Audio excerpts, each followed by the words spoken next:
The gate was still standing. That was the first thing Clara Whitfield noticed, and the first thing that didn't make sense. 30 years. 30 years since she'd last touched that latch, and it should have been rust and splinters by now, swallowed by weeds. Gone the way everything goes when nobody's left to care for it. Instead, it swung open at her hand with the same tired creak she remembered from the night everything ended, like the property itself hadn't noticed the 3 decades in between. She was 61 years old, released that morning from the Cedarview Correctional Facility with a manila envelope of her own belongings, a bus ticket, and $412 to her name. The drive out, she'd hitched most of it. A trucker who didn't ask questions and a cousin's cousin who dropped her at the county road had given her 3 hours to prepare herself for what she'd find.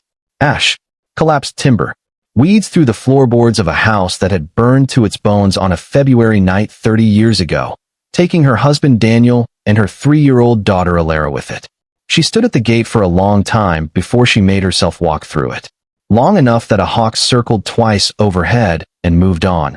Long enough that the light shifted just perceptibly toward afternoon. She was not, in that moment, ready for what 30 years should have done to this place. She had built herself around the certainty of ash. She did not yet have a shape for green. To understand what she was standing in front of, you have to go back further than the fire. You have to go back to who Clara Whitfield was before any of it, because the town that convicted her never really knew that woman, and by the time this story is over, you'll understand why that matters. Clara married Daniel Whitfield in the spring she turned 26. In the same yard she was now standing in 35 years later, under an oak tree that had been young enough then to still need a stake and a wire to hold it straight. The last acre had been in her family since her grandfather, Otis Whitfield, scraped together the money during the worst of the Depression to hold on to 40 acres when the bank was taking everything around him. He named it with a kind of grim, stubborn humor, the last acre. The one they'd let him keep, the one he swore his family would never lose again. Clara grew up on that promise. She knew every fence line by the time she was 8, could deliver a breech lamb by 12, and never once, through a childhood of chores and hard winters, and a father who worked her like a hired hand because there wasn't money for one, wanted to be anywhere else. When she married Daniel, a quiet, steady man from 2 counties over who'd answered an ad for ranch help, and ended up staying for the rest of his life. It was with the understanding that the last acre would stay exactly what it had always been, a place that held. Clara was born 4 years later, on a July night with the power out from a storm, delivered by candlelight with a midwife who lived close enough to make it in time. Clara used to tell people, before there was no one left who wanted to hear it, that Clara came into the world exactly the way the ranch itself always seemed to run. A little bit of chaos, a little bit of luck, and somehow, every time, it worked out fine. For 3 years, it did. Clara could still recall specific mornings with a clarity that 30 years in a cell had never managed to erode. Clara at 18 months, fists full of goat hair, laughing at nothing in particular.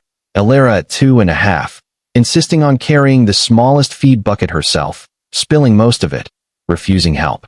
Daniel used to say their daughter had more Whitfield stubbornness in her than Clara did, which was saying something.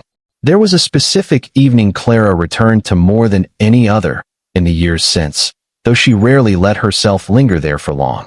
Clara's second birthday, a small gathering on the same stretch of grass where the wedding had been. Daniel turning a whole hog on a spit he'd built himself out of scrap pipe.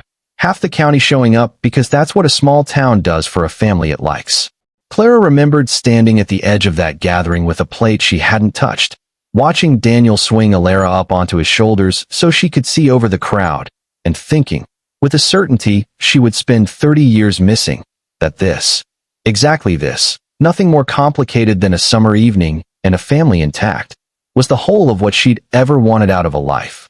None of that mattered to the county, later. None of it made it into the trial. The version of Clara that got convicted was a stranger built entirely out of a single night. A version with no wedding, no 18-month-old fists full of goat hair, no 18 months on Daniel's shoulders at a birthday party, no 15 years of a marriage that worked because 2 stubborn, quiet people had decided a long time ago that they fit. Just a mother, a fire, and 2 bodies. The night itself started ordinarily, which is the part that haunted Clara longest. There was no warning, no sense of a hinge the world was about to turn on. Daniel was running a late feeding because a cold front had pushed through, and he wanted the horses settled before the temperature dropped further. Clara had put Alara down an hour earlier and was reading by the wood stove in the house, close enough to the barn to hear it if anything went wrong. The way you always are on a working ranch, the way you stop even noticing you're listening. She never determined, in 30 years of turning the night over and over, exactly what woke her to the smell of smoke rather than the sound of it. Some instinct older than hearing.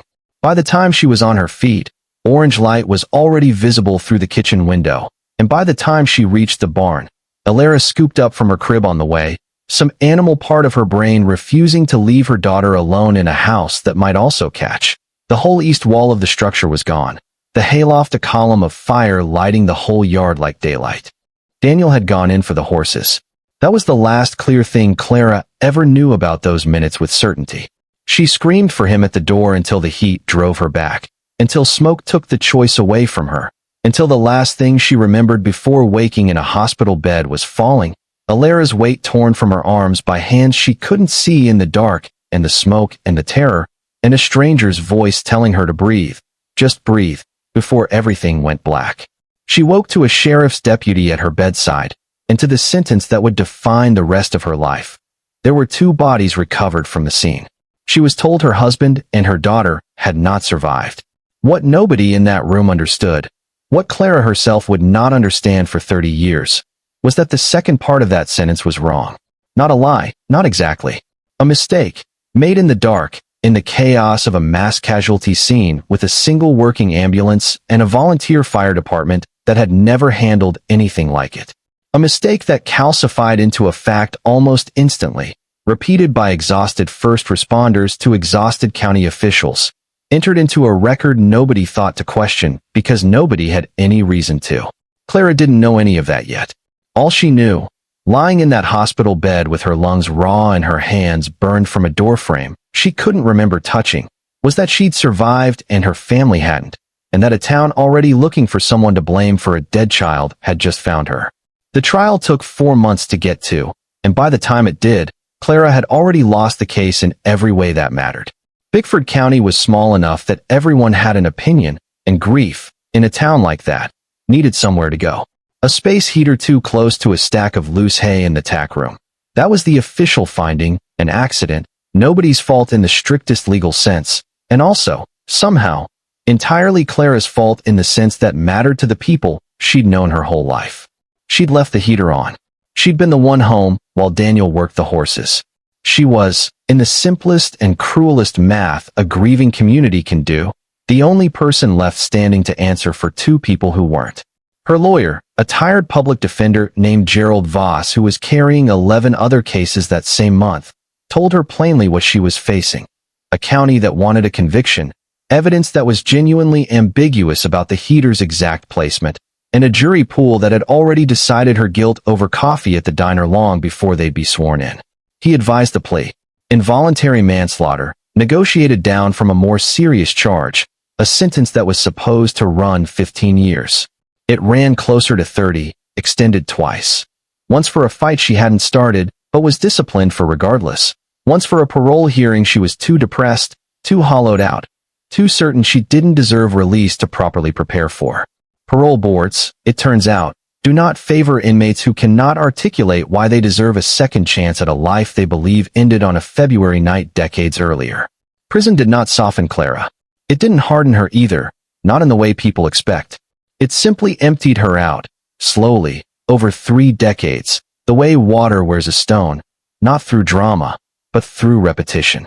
She wrote letters to Daniel's mother for the first 6 years, until they stopped being answered, and she understood, without ever being told directly, that grief had run out on both ends.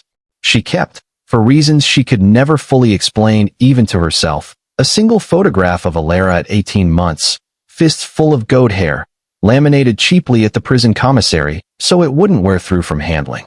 She had a cellmate for 11 years, a woman named Patrice doing a long stretch for something Clara never asked about and Patrice never offered, and the 2 of them built the particular, wordless companionship of people who've decided the past is a room neither one of them is going to walk into out loud. Patrice was released in Clara's 20th year. She didn't say goodbye so much as she said, on her way out the door, "Whatever's left out there for you, Whitfield, go find it," which Clara filed away and did not believe applied to her for another decade. There was a particular Tuesday, in her 9th year, that Clara would return to more than any other when she let herself think about that stretch of time at all. A new intake had come through the block, a woman not much older than Alara would have been, and something about the shape of her. Not her face, nothing so direct as that, just the general architecture of a young woman moving through a room, had put Clara on the floor of her cell for the better part of an hour, unable to stand, unable to explain to the guard who checked on her what exactly had happened. Patrice sat with her that whole hour without asking a single question, which was, Clara understood even then, its own kind of mercy.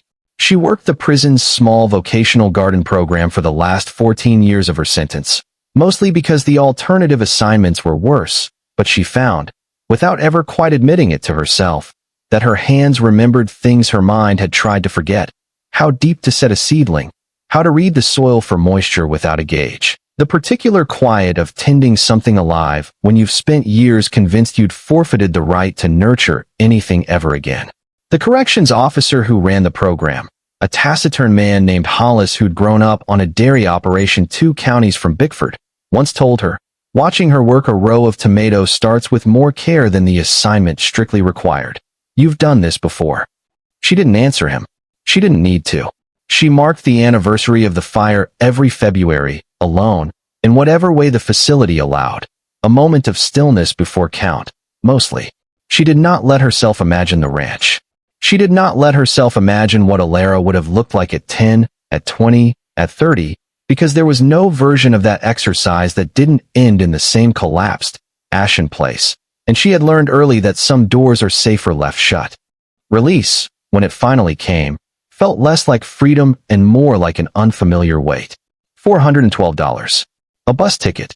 30 years compressed into a single manila envelope. She held the entire ride out to Bickford County like it might blow away. Which brings us back to the gate. She'd braced herself, on that 3-hour drive, for ash. For a house reduced to a black scar in the dirt, weeds through what was left of a foundation, 30 years of nothing. She had not braced herself for green. For animals. For a barn. A different barn, clearly rebuilt, clearly maintained, standing exactly where the old one hadn't stood for 3 decades. She walked the property for the better part of that first afternoon in a kind of fog, counting animals she couldn't account for. Horses she'd never owned. A small herd of goats moving as a unit through brush that should have reclaimed the whole pasture by now. Sheep. Geese working the low ground near what used to be a stock pond and, against every reasonable expectation, still was one, clean-banked, clearly maintained. There was a small house near the new barn, newer than anything else on the property, lights on inside though nobody appeared to be home. Clara didn't go near it that first day. She slept, that night, in her own truck at the edge of the property, too disoriented to do anything else, staring up at a ceiling of stars she hadn't seen properly in 30 years, trying to make the math of what she'd found add up to anything at all. The second day, she started asking questions in town, which was harder than she expected.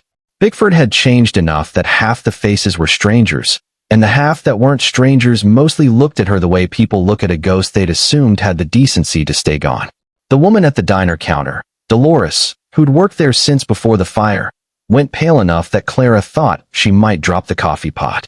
Clara Whitfield, Dolores said, like she was confirming it to herself as much as saying it aloud. "We heard you were up for parole a while back. Didn't hear it went through." It didn't for a long time. It did eventually. Clara wrapped both hands around a coffee cup she hadn't touched. "Dolores, can I ask you something strange? Strangest thing that's happened to me all week is you walking in that door, so go ahead." "The last acre. My grandfather's place. It's not gone." Dolores's expression did something complicated. "No," she said slowly. "No, it's not gone. Who's been keeping it?"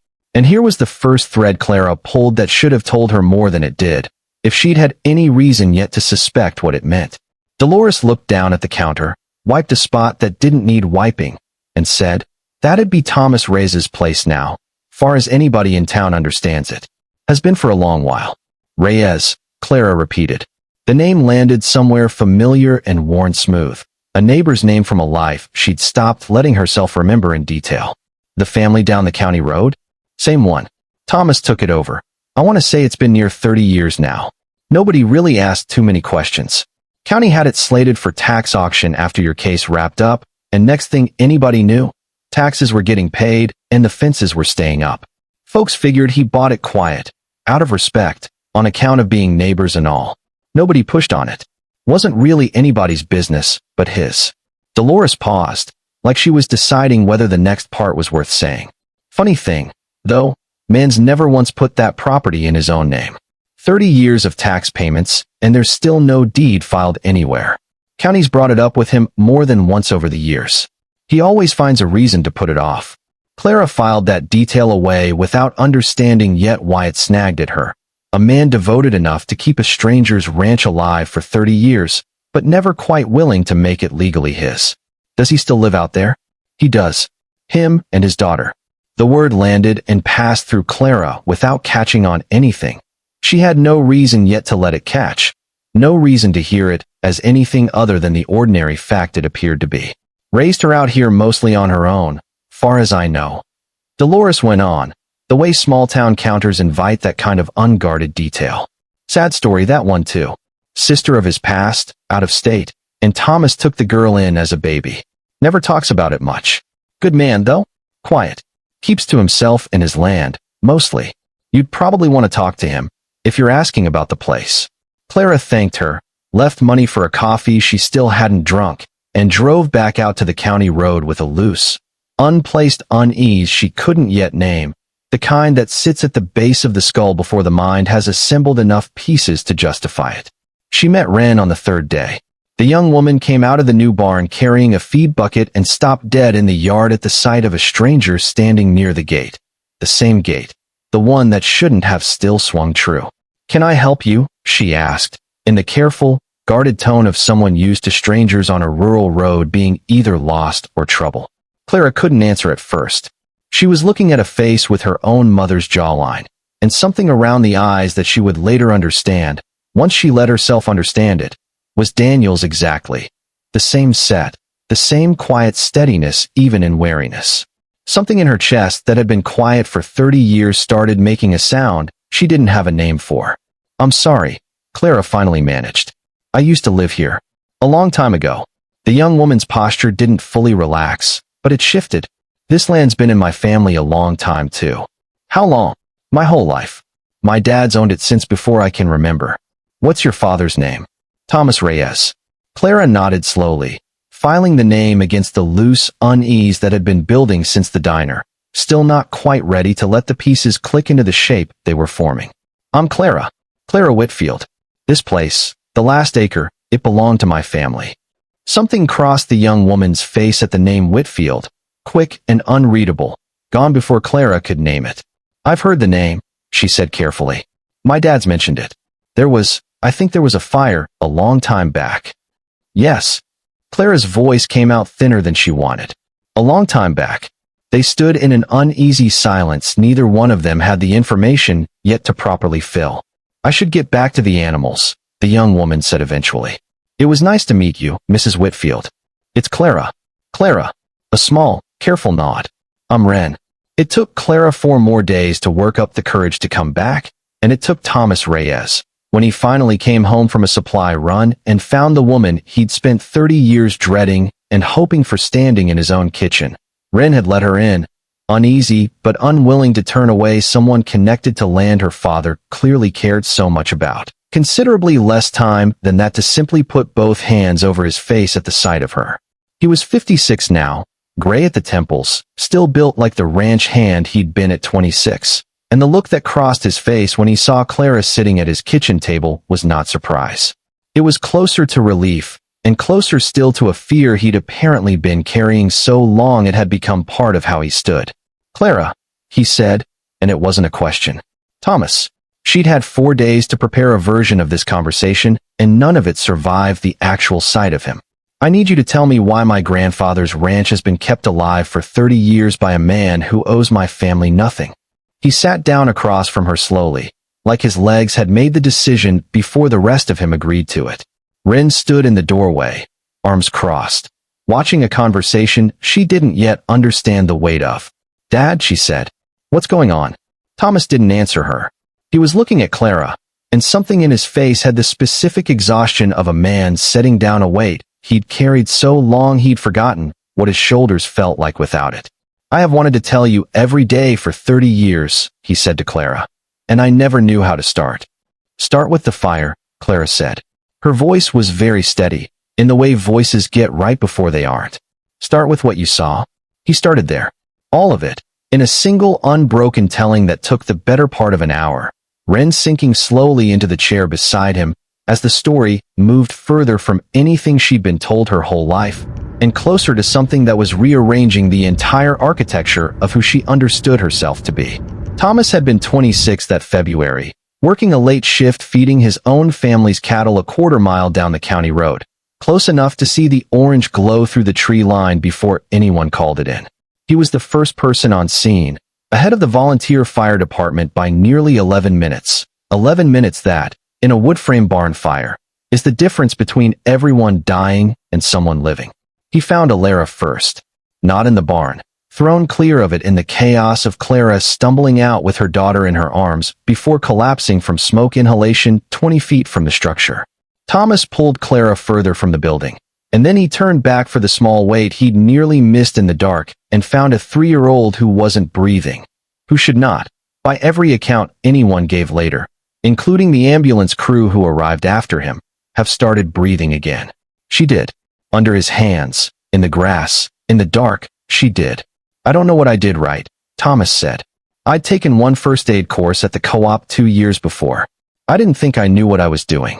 I couldn't stop." And then she coughed, and she was breathing, and I have never in my life felt anything like that, before or since.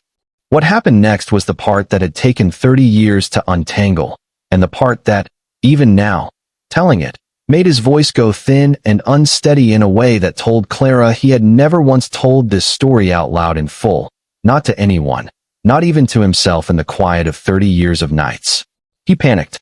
Not maliciously, he insisted on that, would insist on it for the rest of his life, and Clara would eventually come to believe him, though it took longer than either of them wanted. He was 26, alone with 2 unconscious bodies in a burning building. And by the time the ambulance and fire department arrived, a single working ambulance, a volunteer department and over its head, a scene nobody was managing well because nobody was equipped to manage it. Somewhere in the handoff, in the dark, in confusion that no formal training in the world would have fully prepared anyone for, Alara was recorded as a second fatality, a clerical failure. A body mistakenly logged in the chaos of a mass casualty scene with 2 adults down and a child who, by every visual indicator in that dark and smoke, did not look meaningfully different from either of them. By the time anyone might have realized a living child had been logged as deceased, Thomas had already, in a decision he could never fully explain even to himself, taken her home. "I told myself it was temporary," he said. "That I'd sort it out in the morning, once things calmed down, once I understood what I'd stumbled into." And then morning came, and the county was already building a case against you, Clara, and the whole town was looking for someone to blame, and I was 26 years old holding a baby that the official record said was dead, and I did not have the first idea how to walk into the sheriff's office and say what actually happened without it sounding like I'd done something monstrous. "You didn't do something monstrous," Clara said, and her voice cracked on the word. 30 years of grief and fury and something that was starting, impossibly, to look like gratitude, all trying to occupy the same sentence at once. "You saved her life. I let a mother believe her daughter was dead for 30 years. You raised her. I was a coward every single day. I didn't drive into town and tell someone the truth.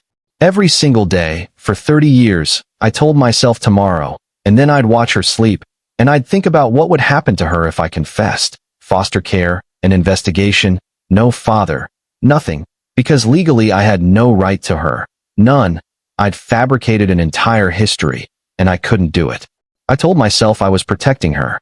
Some days I believe that. Most days I think I was just protecting myself from having to face what I'd let happen." Ren, Alara, had gone very still beside him, her face doing the work of a person trying to hold 2 entirely separate lifetimes in the same body at once. "Dad," she said, very quietly. Is this true? Thomas looked at her for a long moment, 30 years of a secret finally cracking open in his own kitchen, and simply nodded, because there weren't any words left that hadn't already been used. Days became weeks, and weeks did not fix anything so much as they slowly made room for something new to exist alongside the wreckage of the old story. Ren needed longer than either of the adults in her life to fully absorb what she'd been told.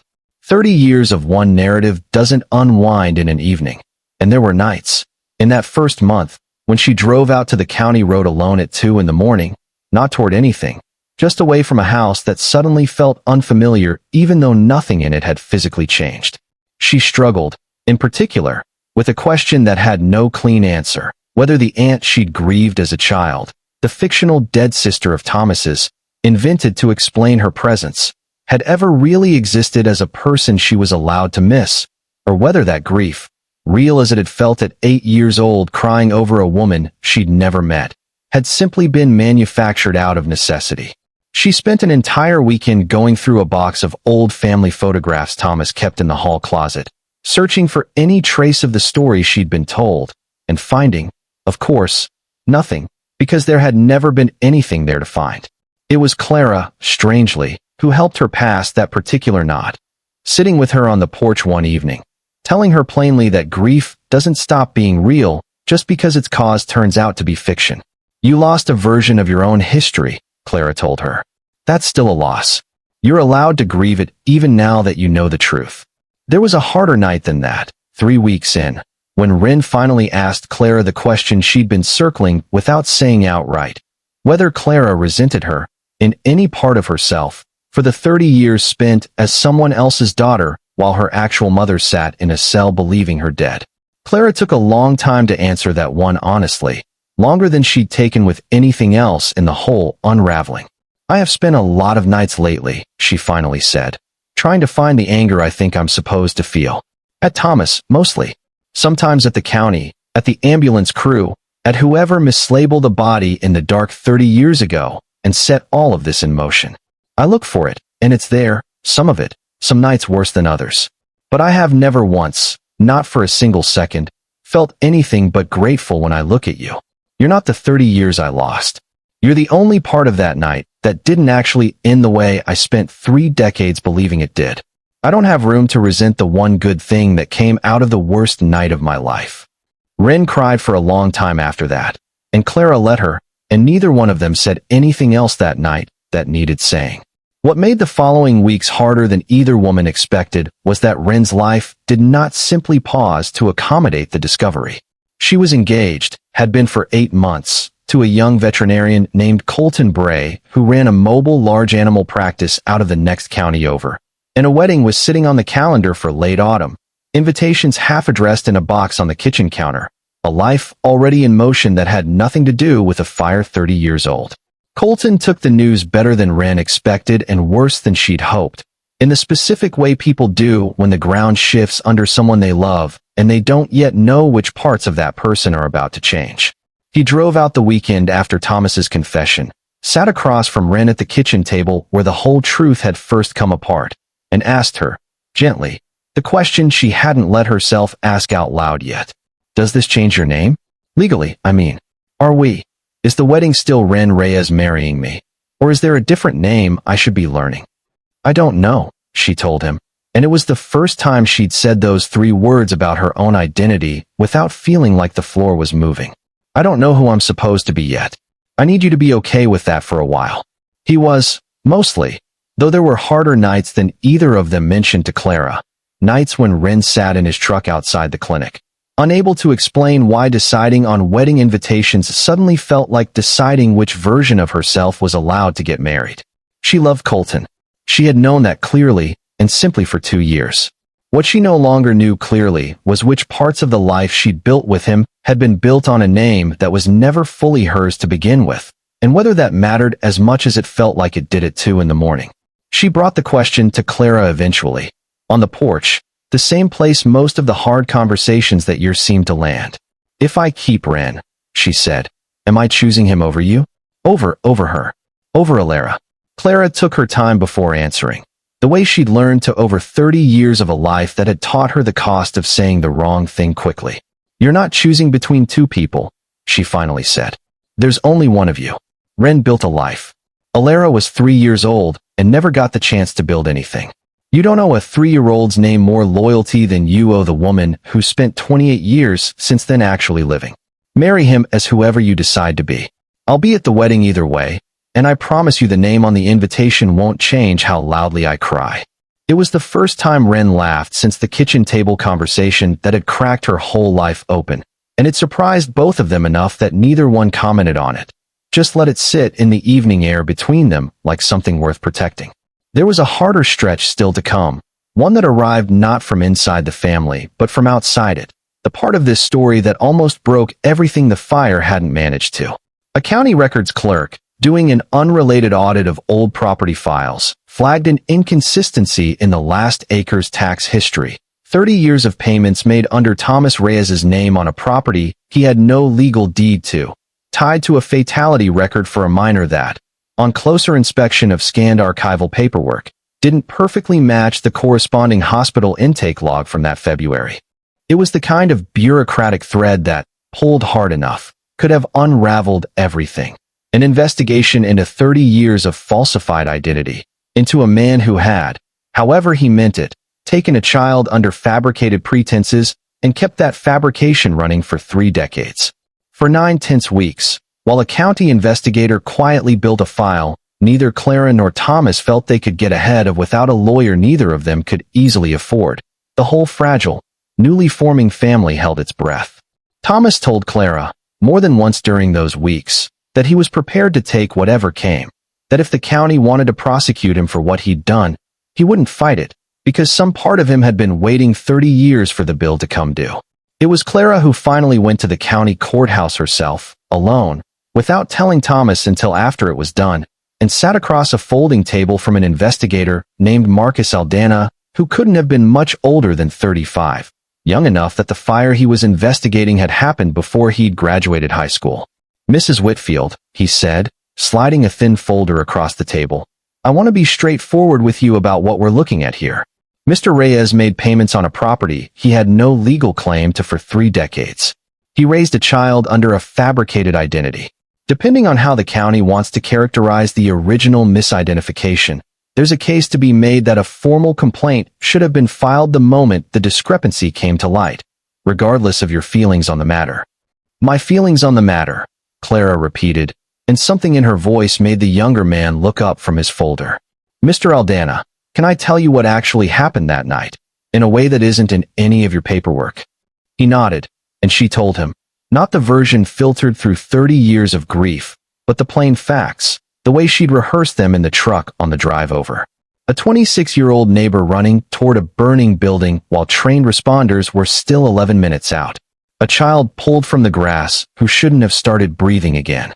A clerical error made by exhausted people doing an impossible job in the dark, not by Thomas Reyes. He didn't create this situation, she said. He inherited it, in about 4 minutes, at an age most people are still figuring out how to keep a job. Everything he did after that was the wrong decision made by a scared person, over and over, for 30 years, but it was never a decision to hurt anyone.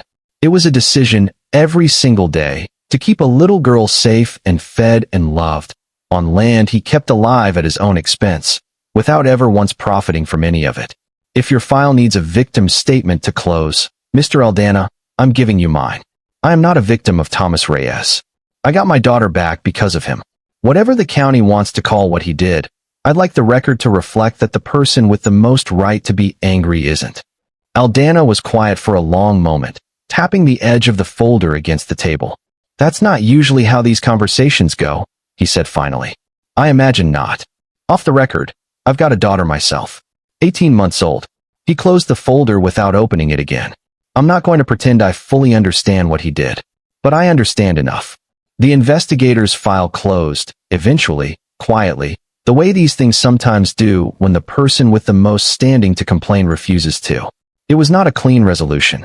Thomas's name would carry a shadow in county records for the rest of his life, a footnote nobody but the 4 or 5 people who knew the full story would ever fully understand.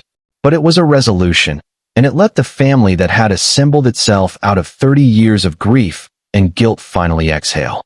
The town took longer than the county did.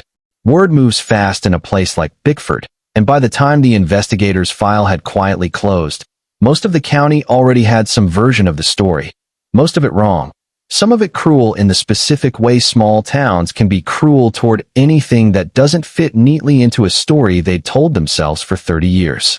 There were people who thought Thomas should have gone to prison regardless of what Clara wanted, who said so loudly enough at the feed store that Wren stopped going in for a month rather than hear it. There were people who decided, with the particular confidence of folks who'd known none of the real details, that Clara herself must have known all along, must have been part of some arrangement, because the alternative, that the truth really had been buried by nothing more than one panicked young man's mistake and 30 years of fear, felt too strange, too unlikely, for a county that preferred its stories simpler than that. Dolores, of all people, was the one who put a stop to the worst of it. She'd known Clara before the fire, had watched her grow up 2 stools down from where she now stood behind the same counter. And when a table of regulars started up one morning with the loudest version yet of what they assumed had really happened, Dolores set down her coffee pot hard enough to silence the room, and said, plainly, that she'd sat across from Clara Whitfield the week she came home and watched a woman find out her daughter was alive after 30 years of believing otherwise, and that anyone who wanted to turn that into gossip could find their eggs somewhere else in the county. Nobody at that table finished their breakfast. Nobody brought it up in her diner again.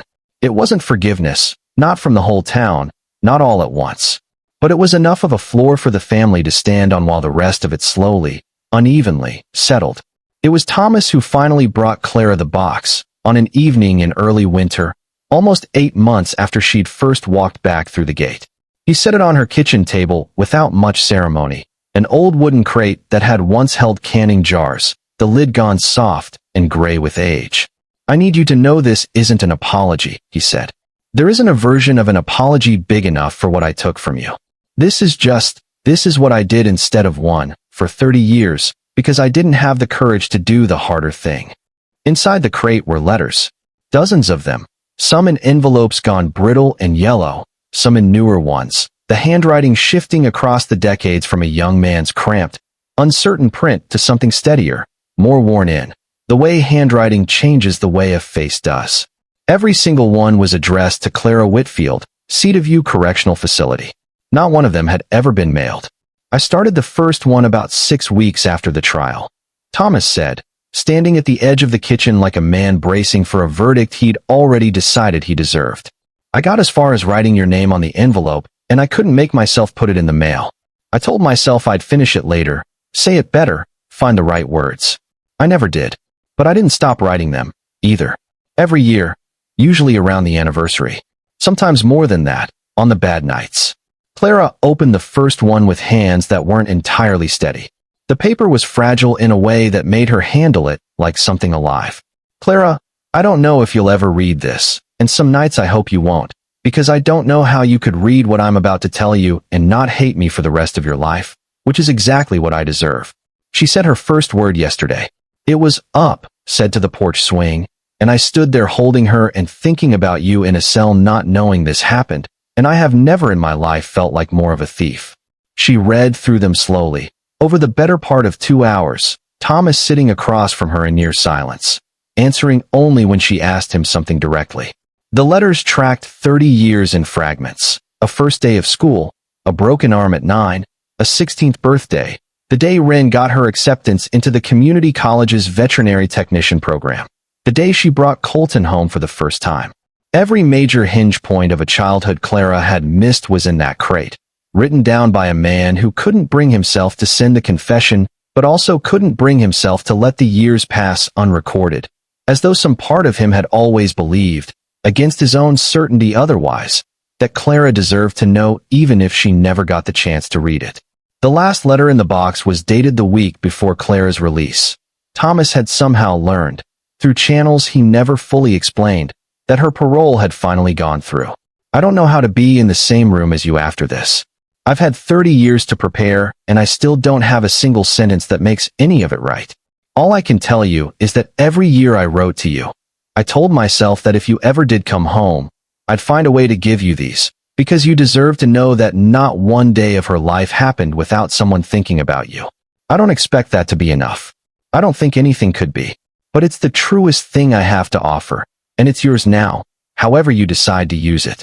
Clara set the last letter down and didn't speak for a long time. When she finally looked up at Thomas, he had the look of a man who had been holding his breath for 3 decades and had just, for the first time, let it out. 30 years, she said, and you were still writing to me. Every year. Even the years you were sure I'd never read a word of it. Especially those years. His voice had gone rough. I needed you to exist somewhere other than the worst thing I ever did to you. Writing to you was the only way I knew how to keep you a person instead of just a debt I owed. Clara gathered the letters back into the crate. Carefully, the way you handle something that has survived longer than it had any right to. I'm going to want to read the rest of these, she said. Not tonight, but I'm going to want all of it, eventually. Every year you thought I'd never see. They're yours, Thomas said. They always were. I just didn't have the nerve to put a stamp on them. Clara. She let herself be called that again, slowly, first only by Clara, then by degrees, in her own time. Needed the better part of a year before something like peace settled into the space between the 2 names she now carried. She kept Ren, too, in the end, not as a rejection of who she'd been called for 30 years, but as an acknowledgement that both names were true, that a person could hold 2 histories without either one erasing the other. She was there, on a clear afternoon almost exactly a year after Clara had first walked back through that gate, when Clara finally made herself walk out to the spot where the old barn had stood, now just a slightly different shade of grass where the foundation still sat a few inches proud of the surrounding pasture. The one piece of the property Thomas had never quite been able to build over, no matter how many years passed. I used to think about this place burning, Clara said. Every single night, for 30 years. I never once let myself think about anything living here after. I didn't think I was allowed to. Clara stood beside her, the late light catching the same jawline that had stopped Clara cold in the yard a year earlier. He kept saying he'd tell me one day. I used to think he meant something small. Not. She gestured at the whole of it. The pasture, the animals, the fence line running to the horizon. The new barn standing solid against 30 years it had no right to have survived intact. Not this. Clara looked out at the land her grandfather had named for what little his family had left, back when the name was meant as a kind of grim promise. The last acre, the one thing they would not lose again. Land that, against every reasonable expectation, had never once been truly abandoned, not for a single day in 30 years, kept alive by a man who couldn't undo what he'd done. So he'd spent 3 decades making sure there was still something worth coming home to, in case the day ever came. She had the crate of letters with her that afternoon, had taken to carrying 1 or 2 of them folded in her jacket pocket most days now, the way some people carry a photograph. She pulled one out, unfolded it, and read a line to Clara without needing to explain why. She said her first word yesterday. It was up, said to the porch swing. Clara refolded it carefully. He wrote that 6 weeks after the trial. I used to think I lost every single one of your firsts. Turns out he was writing them down for me the whole time. I just didn't know I already had them. Clara looked at the folded page in Clara's hand for a long moment. I don't remember saying that. You don't have to. He remembered it for both of us. 30 years, and neither one of you let me lose it. You just didn't know you were doing it. It had come. Late, and complicated, and nothing like she'd imagined it during 3 decades of nights in a cell picturing only ash and silence. But it had come. There's a photograph now, on the wall of the house Clara eventually moved back into.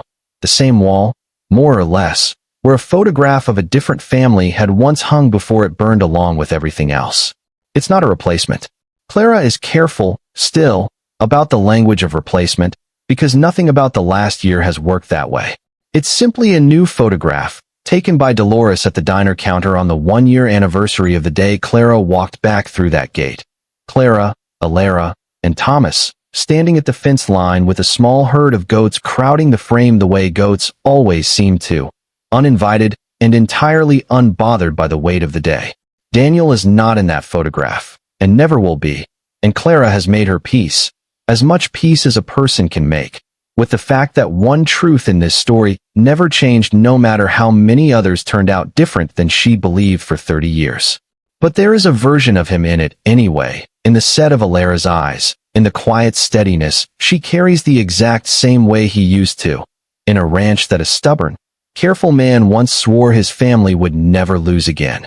And somehow, through 30 years of grief and one impossible, complicated act of a scared 26-year-old's mercy, never quite did.